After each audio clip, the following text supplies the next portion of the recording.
seandainya si orang itu punya tabungan, punya dana darurat dulu, ya udah sih dalam kondisi kayak gitu lu keluarin lah uang lu gitu. Jangan sampai istri anak meninggal gitu loh.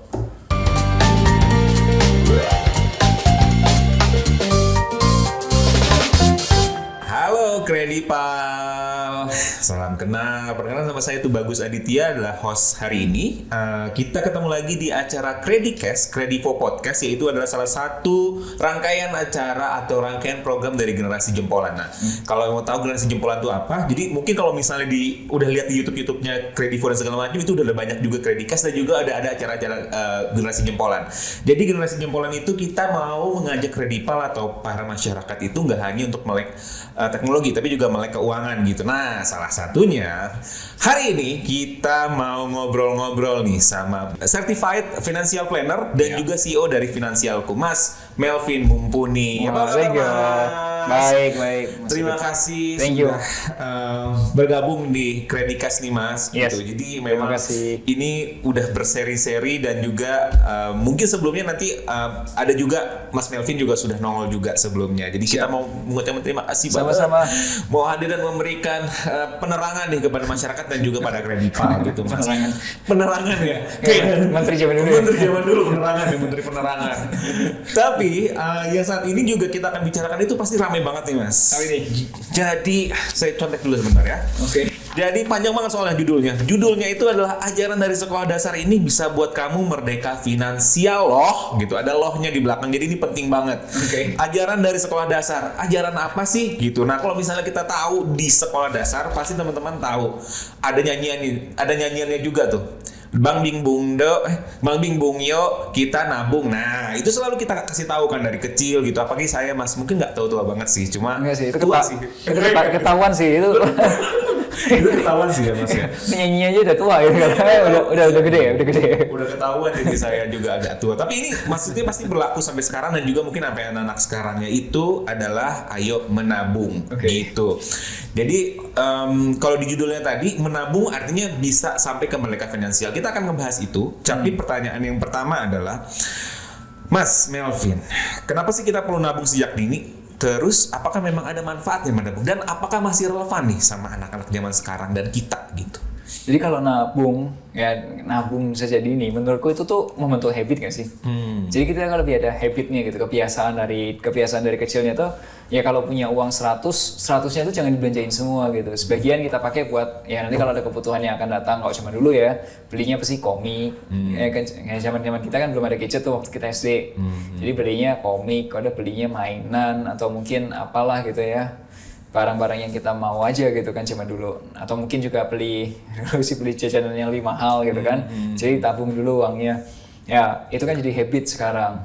Nah, kalau sekarang relevan atau enggak, menurutku sih harusnya masih relevan ya, justru dengan biaya-biaya yang lebih tinggi. Anak-anak juga, atau mungkin yang sekarang masih usia kecil, masih usia yang sekolah ya, usia SD, SMP, SMA atau kuliah juga, mereka mungkin lebih mengerti ya, harus perlu siapin nih gitu. Sebenarnya kalau misalnya dikasih, mungkin orang-orang udah tahu nih fungsi menabung tuh apa gitu kan Mas. Tapi sebenarnya kayaknya perlu disadari juga nih para Kredipal, harus disadarin gitu sama Mas. Sebenarnya menabung itu sekrusial apa sih? Kenapa sih kita harus menabung? Betul nggak? Kalau misal ini kebanyakan orang-orang ya. Waktu itu gue bikin konten viral gara-gara dibilang gue nggak empati gitu. Jadi intinya aku mau ngomentarin, jadi waktu itu ada case gini, ada orang punya istrinya hamil. Nah, istrinya hamil, koda ke puskesmas, terus kemudian ternyata puskesmasnya itu karena kondisi kehamilannya dia nggak cukup, peralatannya nggak cukup itu, dan dia harus ke yang lebih tinggi gitu ceritanya. Nah, ternyata tempat yang lebih tinggi, di bawah puskesmas lah mungkin ya. Nah, dia dari puskesmas ke RSUD. Terus kalau ternyata di RSUD gara-gara nggak ada rujukan dan lain sebagainya nggak ditanganin tuh Mas. Terus kalau itu mereka si suaminya bawa ke rumah sakit yang lebih gede, tapi si ibu dan anaknya meninggal di jalan. Nah, yang komentarin adalah satu, kenapa nggak ditanganin dulu sih gitu. Yang kedua, yang aku komentarin adalah gini, seandainya dari lesson learn-nya itu apa sih? Seandainya si orang itu punya tabungan, punya dana darurat dulu, ya udah sih dalam kondisi kayak gitu lu keluarin lah uang lu gitu. Jangan sampai istri anak meninggal gitu loh. Tapi tahu nggak jawabannya apa? Netizen. Netizen menangkapnya adalah untuk hidup aja sulit, apalagi suruh nabung. Kalau menurutku mau orang kaya, mau orang kelas menengah, mau orang itu miskin, nabung tuh perlu ada. Lah, coba deh teman-teman baca ya buku-buku autobiografi, tahu nggak autobiografi? Tahu. Buku-buku yang ceritain orang-orang sukses gitu. Ya mau dari orang sukses dari mana deh? Dari keluarga Lipo, keluarga dari anak singkong itu siapa? Pak Hairul Tanjung. Kemudian ada dari William Suryajaya, Astra, pokoknya baca aja deh mereka semua gitu. Mereka tuh mulainya dari kecil, mulainya dari payah loh, dari miskin. Terus mereka bisa sukses salah satunya apa? Salah satunya dia juga punya tabungan, dia nabung juga, dia nyiapin modal, dia nyari koneksi, dia nyari perbankan, dan lain sebagainya, digedein. Tapi itu juga nggak ada tuh yang namanya orang miskin kok udah nggak boleh nabung gitu, atau nggak bisa nabung gitu. Gitu. Kebayang nggak? Kebayang banget sih sebenarnya. Ya, gara-gara itu gue dihina-hina banyak orang sih. Jadi orang miskin nggak bisa nabung. Nah, ini merembet nih. Ini pertanyaan yang menarik. Sebenarnya alasan apa sih yang membuat orang tuh nggak bisa bukan sulit banget tuh nabung? Saya pribadi juga gitu, Mas. Oh gitu. Gue juga pribadi gitu. Mas surat, ada duit nih misalnya. THR turun misalnya. Kayaknya enak banget nih dibeliin apa gitu kayaknya kan. Jadi kayaknya nggak bisa ngeliat orang uang nganggur gitu, Mas. Oh, sini gue kasih tahu caranya gimana. Jadi, lu pakai ini nggak? Banking, aplikasi mobile banking nggak? Pakai. Nah, di situ ada menu transfer kan. Nah, lu set up transfernya tuh yang auto transfer. Oke. Lu buka aja rekening investasi kayak rekening di apalah, mau reksadana, mau saham, lu buka aja lah. Itu kan sekarang gampang tuh, online banyak. Nah, kalau udah lu set up setiap tanggal gajian berapa? 25. Tanggal 25. Ya, misal tanggal 26 itu langsung uang, jangan ding, tanggal 25 gitu ya. Nah, gue udah langsung set up auto transfer atau auto debit ke rekening investasi lu. Udah, lu nggak usah pusing karena uang lu langsung pindah. Kadang-kadang ada rasa penyesalan, aduh gue transfer lagi gitu ke investasi, gitu kan. Harusnya uangnya bisa diambil yang lain nih gitu misalnya. Kalau udah otomatis, lu nggak kepikiran. I see. Tadi dengar agak kelewat sedikit tadi Mas William bilangnya, tadi kan tanggal 25, tanggal 26 nah. Kalau kelewat sedikit kan tadi tanggal 26 kenapa Mas? Takut kepake ya? Iya, beda 1 jam hilang dah. Oh iya sih. Bener, kok Mas tahu ya? Mas, kayaknya semua orang kayaknya begitu ya Mas ya. Oke, nah tadi itu kan sebenarnya caranya, tapi sebenarnya yang ngebuat orang itu sulit buat nabung ya tadi Mas. Kurang motivasi, nggak ngerti caranya, kalau ada godaan banyak. Kurang motivasi, nggak tahu caranya sama godaan banyak. Kita bisa bedah satu-satu dulu nggak Mas? Okay. Kurang motivasi. Harusnya dimotivasi seberat apa mereka itu untuk bisa nabung? Saya deh, jangan mereka. Saya harus bisa apa motivasinya? Oke. Udah berkeluarga belum Mas? Sudah Mas. Oke. Sudah punya anak belum? Sudah Mas. Oh. Anaknya mau sekolah nggak? Mau Mas. Kok Mas tahu ya semua ya? Saya maksudnya antara financial planner atau pesulap sebenarnya. Jadi nggak, maksud saya nginjek tanah kan? Nah, ya, jadi saya bisa merasakan. Oh bisa. Oke. Benar Mas, itu semuanya benar. Mau sekolah lagi. Ya jadi kayak gitu kan harus disiapin kan? Betul. Kan kadang-kadang kalau uang sekolah pendaftaran itu kan butuh uang muka yang agak gede kan biasanya kan. Bisa mungkin nggak tahu sekarang anak-anak sekolah mungkin kalau SD itu bisa lebih dari 10 juta dulu nih kalau swasta. Apalagi kalau yang pakai bahasa Inggris bisa 20-30 juta sendiri itu depan. Nah itu kan harus disiapin, nggak bisa mendadak tiba-tiba butuh uang gitu kan. Nah itu salah satunya fungsinya nabung. Ya masa sih bapaknya nggak punya uang, kalau udah nanti ngomong ke anaknya, waduh papa lagi nggak pegang uang nih, yaudah deh kamu SD-nya tahun depan deh. Iya, udah sama papa aja dia belajarnya misalnya begitu ya. Iya. Nggak benar, nggak kredibel itu nggak benar. Oke, lanjut. Ya jadi kayak gitu kan harus disiapin. Betul. Apalagi itu baru sekolah SD. Belum nanti kalau sekolahnya anaknya ini nih egois. Betul. Orang tua egois, tau nggak? Belajar yang benar, nilai yang bagus, ujian yang bagus, biar kamu sukses. Begitu anaknya sukses, minta mau dong jadi dokter. Papinya nggak ada duit, nggak disiapin. Dari kecil lo minta anaknya suruh sekolah, gini-gini anaknya mau minta, gantian minta, nggak punya duit lo. Mati nggak? Mati sih. Ini tadi dengar nggak suara napas saya Kredipal? Berat. Langsung kebayang gitu sebagai bapak gitu yang anaknya mau sekolah gitu langsung. Oke, itu motivasi besar Mas, betul. Nah itu, ya jadi kadang-kadang mungkin itunya nggak dapet gitu. Betul. Ya, nah itu solusinya adalah nggak usah pergi ke, menurutku nggak usah pergi ke event-event motivasi. Ngobrol aja sama anak, pasti termotivasi. Wow. Kalau kurang motivasi, ngobrol sama mertua. Itu lebih termotivasi. Kalau mau motivasi ngobrol sama mertua. Kita harus coba. Oke, Mas. Motivasi dapat ya. Dapat, motivasi saya dapat. Ya. Kalau anak masih kurang ke mertua, udah. Terus yang kedua apa tadi? Nggak ngerti caranya. Iya. Udah auto debit.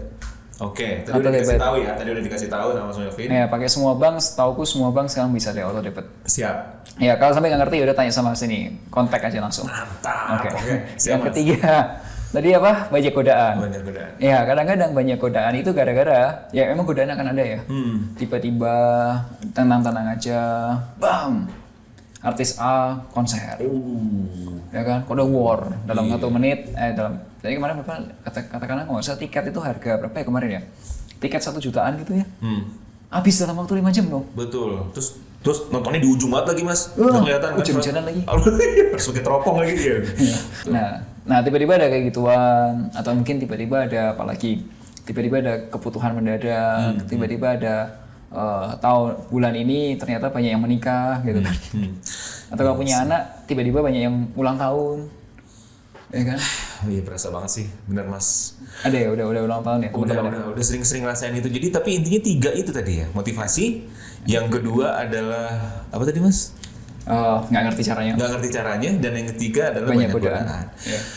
Oke, jadi harus benar-benar mulai sekarang Kredival udah harus punya mindset untuk nabung berarti ya. Dengan apalagi lihat urgensi tadi, udah dikasih juga case-nya kalau misalnya anaknya mau jadi, kitanya udah maksain dia sekolah di mana segala macam, terus dia mau step up lebih jauh, ternyata kita nggak bisa akomodir. Iya. Rasanya bagaimana gitu Mas. Nah, oke, fine. Oke, saya akan nabung nih. Saya akan nabung besok Mas. Tapi instrumennya apa? Jangan besok dong, sekarang Oh, dong. sekarang Kredipal. Harus sekarang kita nabungnya. Nah, tapi Kredipal nanya lagi nih Mas, tapi nabungnya apa? Harus nabung di bank emang gitu. Ya kalau yang paling gampang di bank ya, karena di bank itu paling gampang. Kalau zaman sekarang ada macam-macam, bisa nabung di emas, nabung saham, nabung reksadana, ya banyak macam-macam sih. Oke, tapi apa yang membedakan dari setiap instrumen tersebut gitu Mas? Apa yang akhirnya membuat gue harus nabung di saham, harus nabung di bank, harus nabung di ini segala macam? Apa yang membedakan kita? Biasanya nih kalau gue bantu klien-klien gue caranya gini, misal Mas nih, kalau udah ngobrol-ngobrol, oh ternyata Mas punya kebutuhan ternyata untuk nyekolahin anak. Sekarang katakanlah anaknya masih SD, nanti harus nyiapin buat SMP, nyiapin SMA, kuliah. Terus kalau Mas juga nyiapin buat pensiun. Nah itu kan periodenya beda-beda tuh Mas. Okay. Ada yang periodenya misal 3 tahun, mungkin anak untuk masuk, misal kalau anaknya masih usia kelas 1 gitu, SMP kan berarti kan masih ada berapa, 6 tahun lagi 6 gitu. tahun lagi. Ya berarti periodenya beda. Kalau Mas pensiun, Mas masih muda, berarti masih ada 20-30 tahun lagi. Nah itu kan beda lagi. Nah itu tuh nabungnya apa disesuaikan sama periodenya itu. Udah butuhnya berapa? Nah untuk pensiun butuhnya berapa? Nah udah untuk nyekolahin anak butuh uang berapa lama, baru deh diracik dong produk yang cocok buat Mas. Tapi kalau misal mau yang simpel-simpel aja, belum pernah punya tabungan sama sekali, misal nih katakanlah let's say from zero gitu ya. Udah nomor 1 nabung buat namanya dana darurat. Berapa banyak? Udah pengeluaran kali 6, ayo udah. Kenapa kok kali 6? Kenapa nggak kali 3? Kalau di Amerika orang-orang tuh ngomong dana darurat 3 kali pengeluaran. Kenapa? Kalau misalnya nih di Amerika ada amit-amit nih, ada orang ngomong you are fired, pernah nggak nonton di film-film? Sering. You are fired gitu. Nah itu untuk dapetin kerjaan lagi di Amerika itu bisa 3 bulan. Nah kalau di Indonesia enggak, 1 syarat administrasi, ya kan? Kalau udah ngisi psikotes, begitu psikotes lolos baru ketemu HRD, baru ketemu user 1, user 2, medical check up, berapa bulan tuh? Iya lama. Oh berarti memang, saya juga baru tahu nih, berarti memang dasar 3 atau 6 bulan dana darurat itu berdasarkan proses untuk dapat kerjaannya lagi nanti ya? Iya, kalau kehilangan pekerjaan berapa lama nih dapetin penghasilannya lagi? Apalagi kalau kerjaannya yang udah digantiin sama ChatGPT, mati lagi tuh.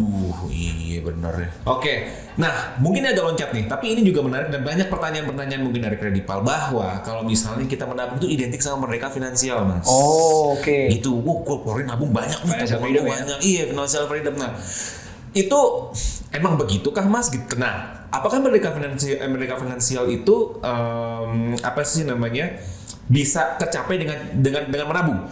Ini jawaban benar atau ini faktanya, realnya atau Kayaknya yang enak aja gitu? biar enak kayaknya faktanya aja sih. Oh, faktanya aja. Jawabannya enggak. Oke, jadi dengan menabung itu nggak nyampe oke, Enggak. cool. Ini coolnya agak asem, gitu Enggak. cool. Oke. Enggak. Jadi gini, definisi merdeka finansialnya apa dulu nih? Merdeka finansialnya katakanlah ini tergantung definisinya apa. Jadi kalau definisinya gini, merdeka finansial adalah kalau lu nggak perlu kerja, tapi uang lu atau apa yang lu punya, aset lu bisa membiayai pengeluaran. Misal, definisinya contoh itu. Ya berarti kita lihat nih. Nah kalau tabungan, misal punya tabungan deposito gitu, katakanlah kayak zaman dulu lah, depositonya yang gede gitu, MM-an gitu, 2 miliar, 3 miliar gitu, dapatnya sekarang 4%, dapatnya berapa paling setahun? 80 juta. Nah kalau udah punya anak 2, anaknya udah mau kuliah, nggak cukup lah. Iya. Nggak merdeka itu.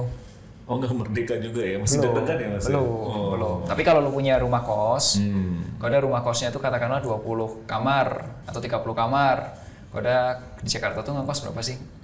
1,5 juta ada nggak sih? 1,5 juta ada, 2 juta lah. 2 juta lah ya, 2 juta tuh normal? Normal. Nggak tinggi nggak rendah? Nggak tinggi nggak rendah. Oh, berarti kalau punya 30 kamar, kali 2 juta, 60 juta, itu satu rumah kos. Lu punya 2 rumah kos, berarti berapa? 60-an, 60 jutaan iya, ya? 120-an ya berarti. 60 jutaan ya, itu make sense. Atau punya waralaba. Waralabanya beberapa waralaba yang kayak modern tuh loh, yang warna merah kuning itu. Ya, punya beberapa seperti itu bisa untuk merdeka finansial. Oke, berarti intinya yang saya tangkap merdeka finansial itu uangnya juga tetap bekerja gitu ya?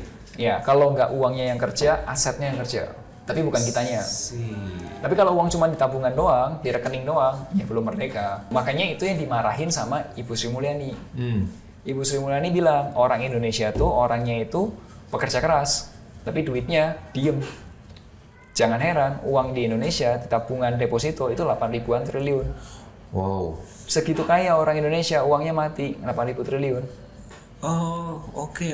Padahal kalau 8.000 triliun itu masuk ke tempatnya UMKM, dibelanjain, Indonesia. Muter ya, maksudnya perekonomiannya muter Iya, jalan naik ya. Gak usah utang luar negeri, hajar aja dari situ. I see. Dan itu mungkin impact, ya nggak tahu juga ya. Mungkin karena dari kecil udah dikasih tahu untuk nabung kali Mas.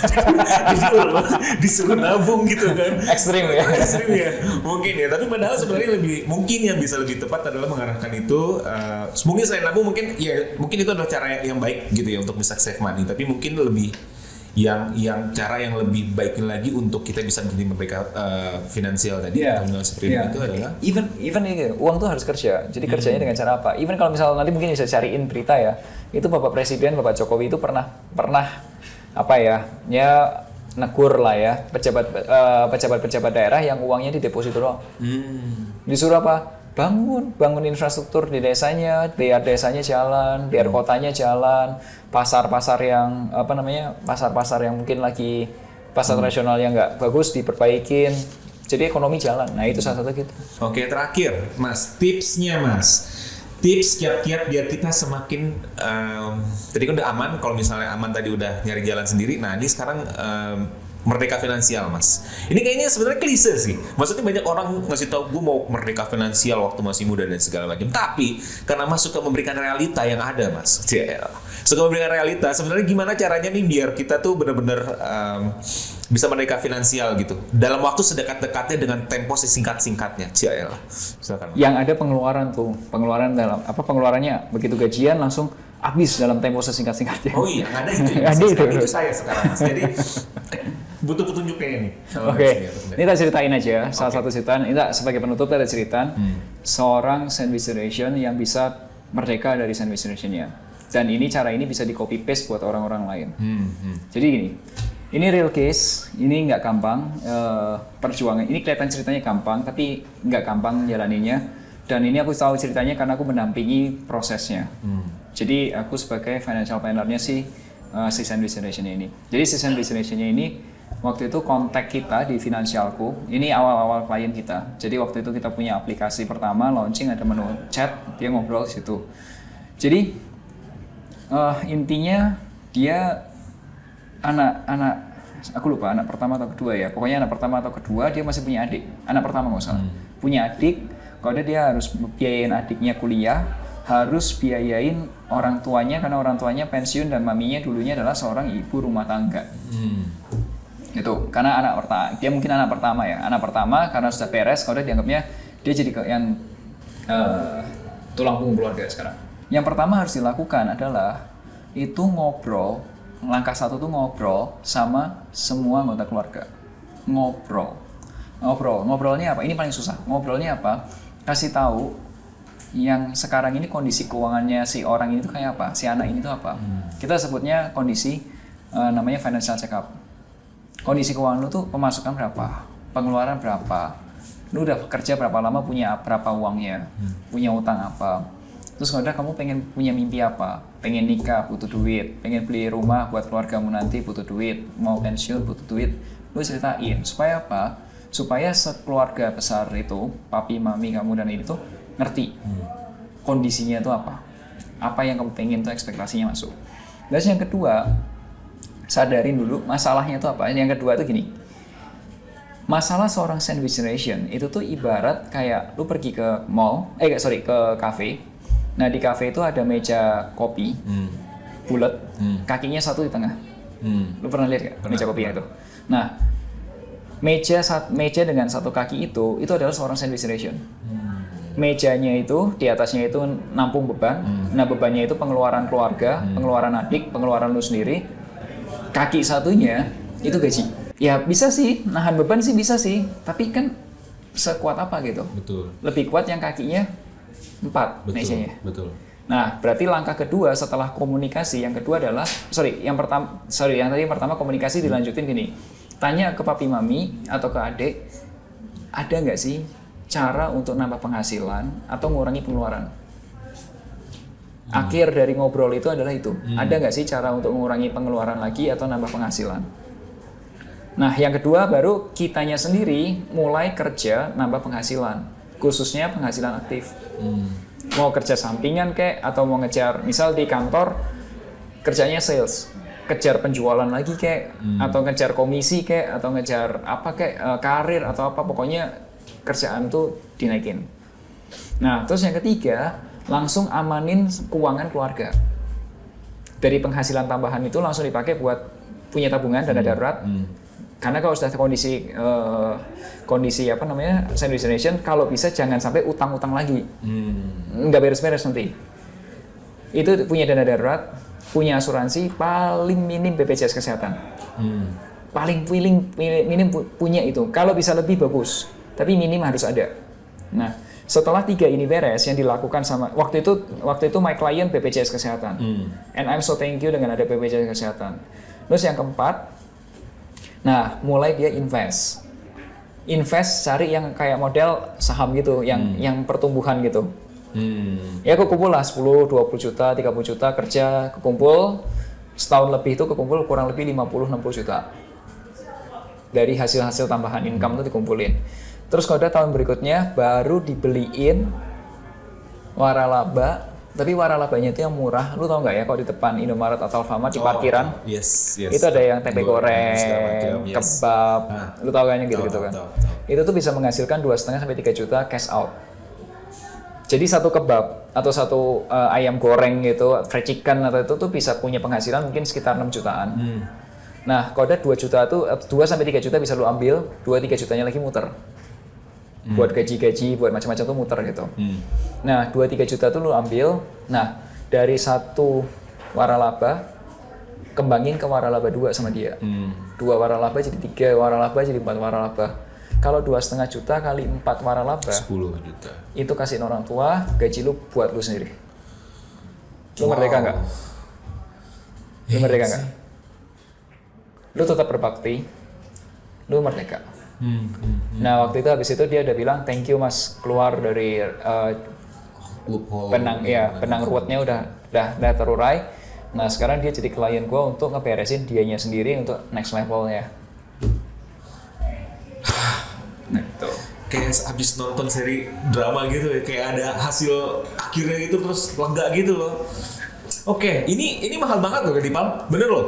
Ini mahal banget kalau misalnya nggak bisa ditemui di podcast mana-mana kayaknya, apalagi ilmu kayak gini gitu kan. Jadi kita mau ngucapin makasih banyak banget sama Mas Melvin atas semuanya yang sudah diberikan juga di Kredikas, dan mudah-mudahan nanti kita ketemu lagi ya Mas ya. Thank you. Di Kredikas selanjutnya.